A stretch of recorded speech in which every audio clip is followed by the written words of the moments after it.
हरियाणा की शिक्षा मंत्री सीमा त्रिखा ने गुरुवार को यमुनानगर में एसएमसी और शिक्षकों में कार्यक्रम में शिरकत की। इसके बाद उन्होंने प्रदेश की शिक्षा व्यवस्था और शिक्षकों की कमी से जुड़े सवालों के खुलकर जवाब दिए। साथ ही उन्होंने बीजेपी द्वारा बच्चों के भविष्य से खिलवाड़ करने वाले बयान पर आम आदमी पार्टी पर जमकर जुबानी हमला बोला। मैं तो आप लोगों से भी पूछती हूँ, कौन चाहता है कि मेरा बेटा केजरीवाल बने? मैं तो ये बात जानना चाहती हूँ, कौन बंदा चाहता है कि मेरा पुत्र केजरीवाल वर्गा निकले? जो आम आदमी पार्टी है, किसी पे मुझे बात करनी नहीं चाहिए, पर अब आपका सवाल है।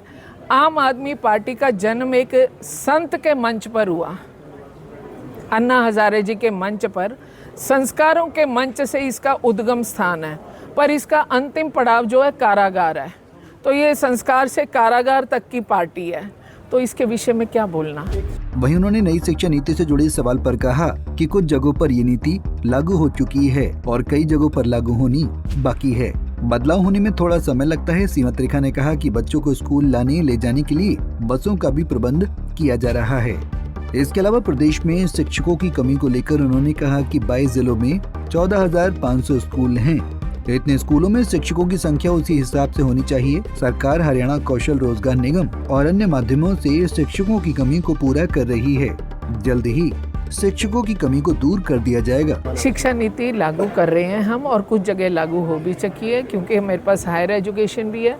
हमारी कुरुक्षेत्र की यूनिवर्सिटी में पूरी तरह से लागू हो चुकी है और बाकी लोग लागू कर रहे हैं। स्कूल में भी थोड़ा सा समय लगता है, जब ट्रेन अपना पटरी बदलती है तो लगता है थोड़ा समय। वो जो ट्रांसफॉर्मेशन पीरियड होता है वो हमें हर एक को गुजरना होता है उससे। हम बच्चों के लिए बसेस का भी अरेंजमेंट कर रहे हैं। जहाँ जहाँ से हमारे पास डिमांड आती है हम वहाँ पर प्रयास कर रहे हैं। असीम गोयल जी एक पैर पे खड़े होकर के, जैसे बस का चक्कर रुकता नहीं है, तो ऐसे हमारे असीम गोयल जी परिवहन मंत्री हैं। परिवहन का चक्का जिस दिन रुका ना, उस दिन देश रुक जाता है।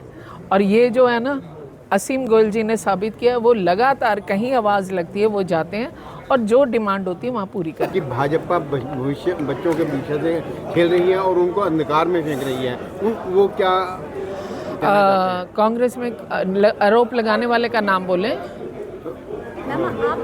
एक मिनट, उनका सवाल है। हेडलाइन है ना, मैं आपको बता देती हूँ। एक कांग्रेस के बीज हैं जो हम काट रहे हैं।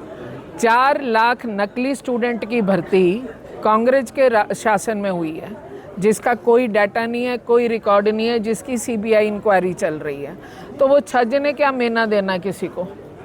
काम तो जो वो करके दिखाए ना। आज हमने सीबीएसई स्कूल खोले हैं, संस्कृति मॉडल स्कूल खोले हैं। आज हमारे पास 25 लाख बच्चे आ चुके हैं और आज और भी बच्चे आने को तैयार बैठे हैं। और हम अपनी कमी स्वीकार कर रहे हैं कि हमारे पास शिक्षकों की कमी है, लेकिन उस व्यवस्था को भी दुरुस्त करेंगे और हरियाणा का कोई बच्चा स्कूल जाने से ना रह जाए, इस पे हम एकाग्र मन से और बिल्कुल जिसे कहते हैं ना समर्पित भाव से काम करके देंगे। वहीं सीमा त्रिखा ने कहा कि हरियाणा में अगला चुनाव नायब सैनी के नेतृत्व में ही लड़ा जाएगा। केंद्र और हरियाणा सरकार भ्रष्टाचार के खिलाफ है और जो भी व्यक्ति रंगे हाथों पकड़ा जाता है उसके खिलाफ कठोर कार्रवाई होती है।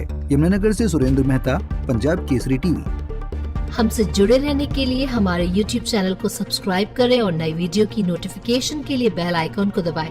अगर आप ये वीडियो Facebook पर देख रहे हैं तो लाइक जरूर करें और ज्यादा से ज्यादा शेयर करें। धन्यवाद।